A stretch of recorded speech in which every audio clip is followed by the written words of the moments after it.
Michael stared at the glowing screen, his fingers hovering over the keyboard. The deadline for his research paper was just hours away, but instead of working, he found himself scrolling through social media. Just a few more minutes, he told himself. I'll start after this video. That video turned into another, and soon, an hour had slipped by unnoticed. He had been putting off this paper for weeks, convincing himself that he worked better under pressure. Tonight was supposed to be his night of focus, but distractions beckoned at every turn. His phone buzzed again with a new notification, and he eagerly picked it up. Another 30 minutes disappeared.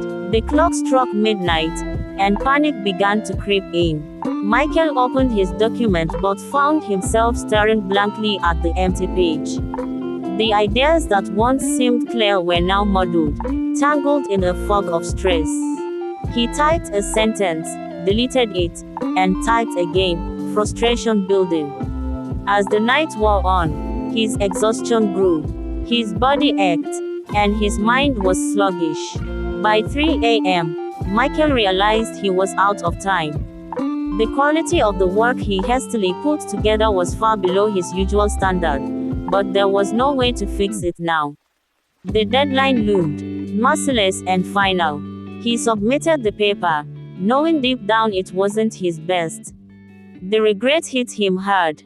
All those moments he had wasted could never be recovered. Michael had always believed he had time, but now he saw the truth. Time waits for no one. The next day, his professor handed back the paper with a disappointing grade. The consequences of his procrastination were clear, and they stung more than he expected. Michael promised himself he'd never let it happen again, but he knew the real battle wasn't just against time, it was against the habits he had formed.